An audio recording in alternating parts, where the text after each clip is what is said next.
লাল কি আমাদের খিদে পেয়ে গেছে, আমরা বেশি কথা হবে এই কথা খিদে পেয়ে গেছে। দ্বিতীয় কথা হচ্ছে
আমাদের সুদর্শন সেবা সংঘের উদ্দেশ্য বিভিন্ন সেবামূলক কাজে অংশগ্রহণ করা।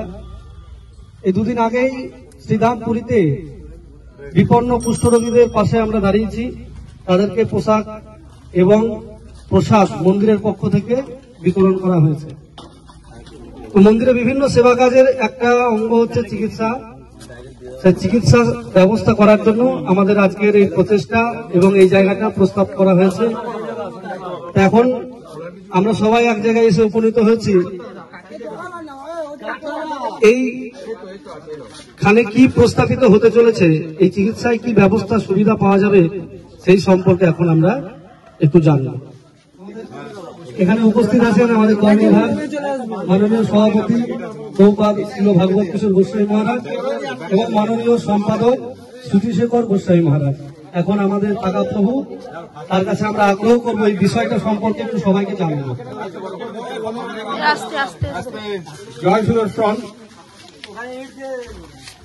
আজকে আমাদের কিডনি এবং চোখের হাসপাতালের শুভ সময় দেখে তার শুভারম্ভ হলো। এখানে কিডনি এবং চোখের চিকিৎসা হবে প্রাথমিকভাবে, এটা আমরা যোগাযোগ হয়েছে বা তার অর্থানুকূল্য আমরা জোগাড় করতে পেরেছি। পরবর্তীকালে হয়তো এটা আরো অন্য বিষয়গুলো সেখানে চিকিৎসা হবে।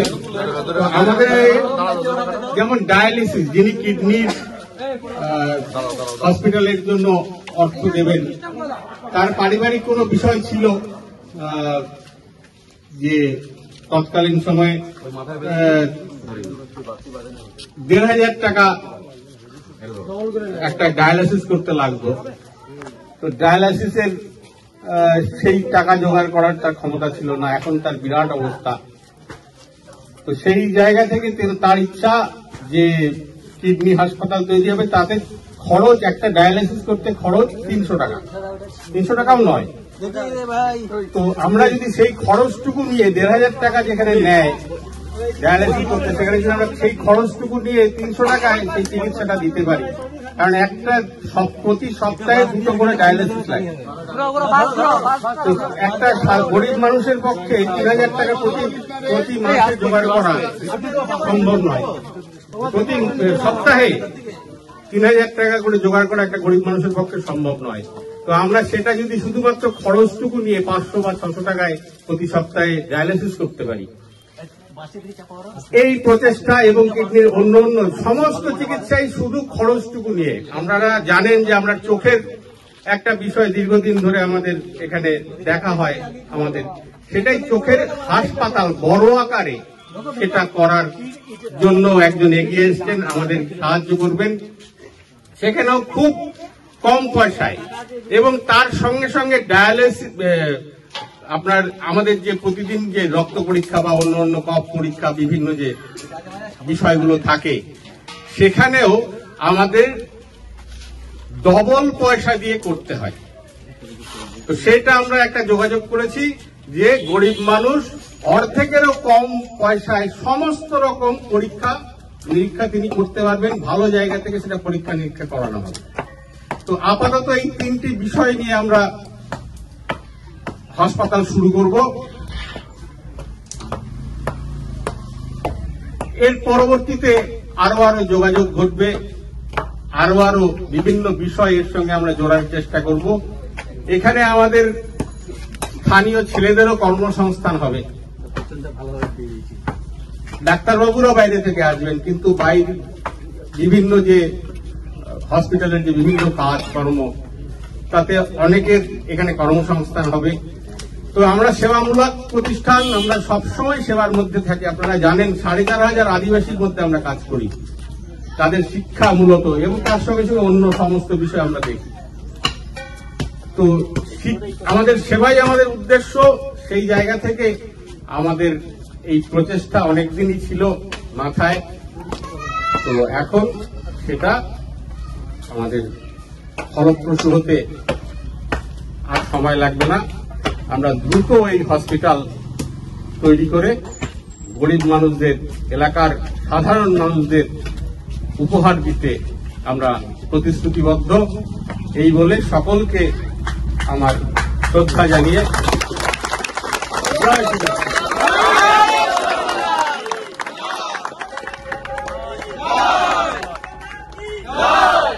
জয় দাদা সুভাষ সংগ্রাম।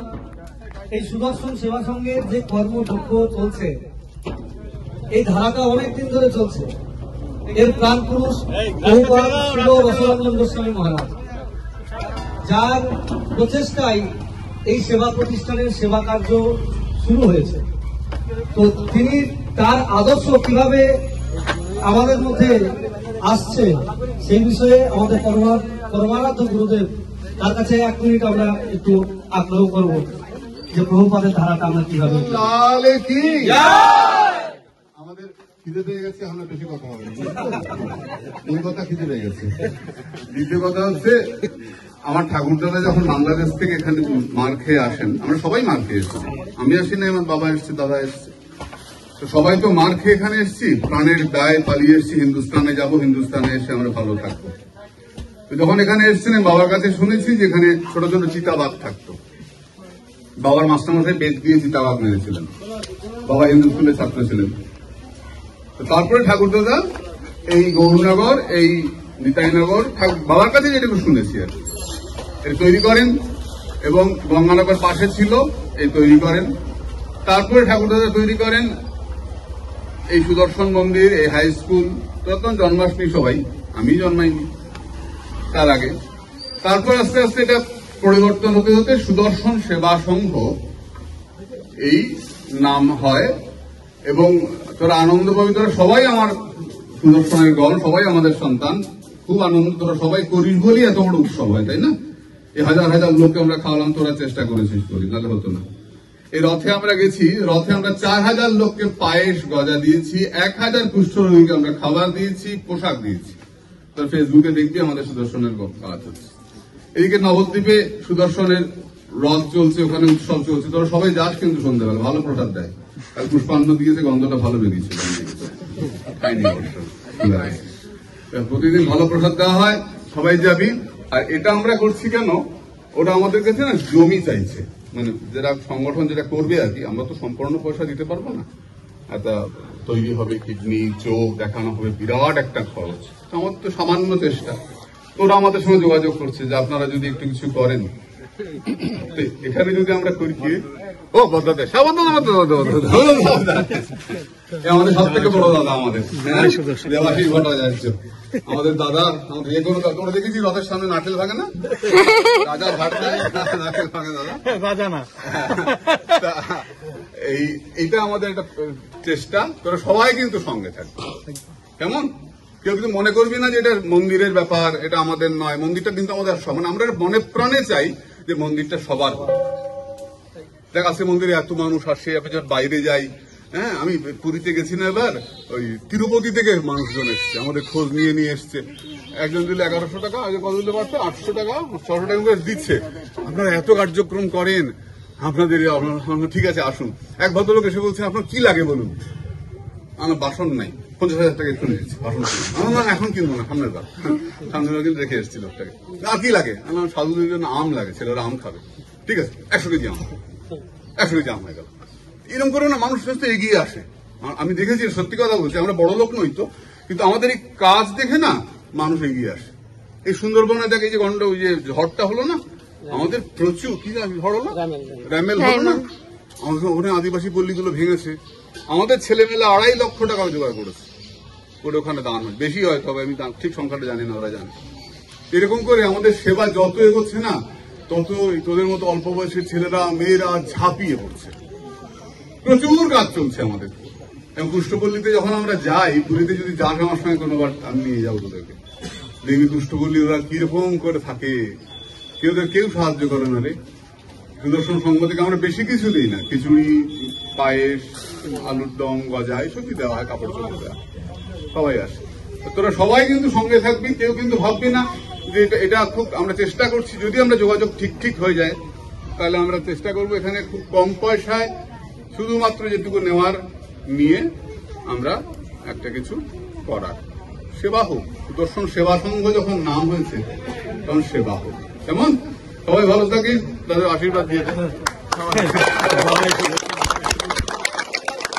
মহৎ কাজ হবে, সবাই সঙ্গে হবে না, সেই জন্যই সবাই একসঙ্গে আমরা সবাই মিলে এই প্রতিষ্ঠানটাকে করে তুলবো। আমরা মানে এমন ভাবে তুলবো যাতে মানুষের সেবা করতে পারি।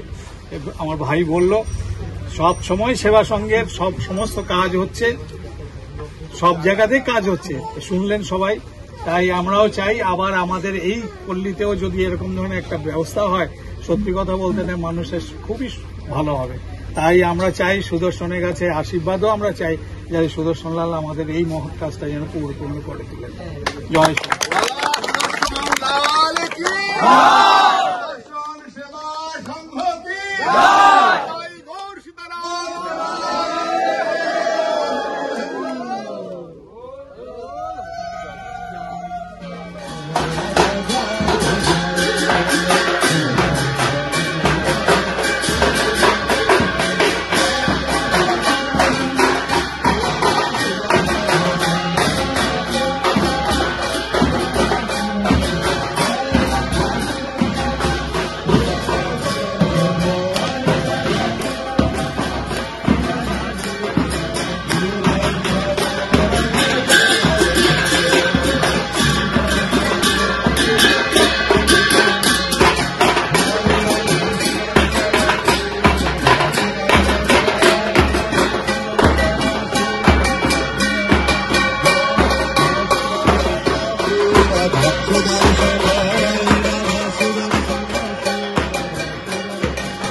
লাল কি সুদর্শন সেবা সংঘ কি অনন্ত শ্রী প্রভুপাদ রসরঞ্জন গোস্বামী মহারাজ কি অনন্ত শ্রী প্রভুপাদ গৌরীদাস গোস্বামী মহারাজ কি জয় শ্রী রাম।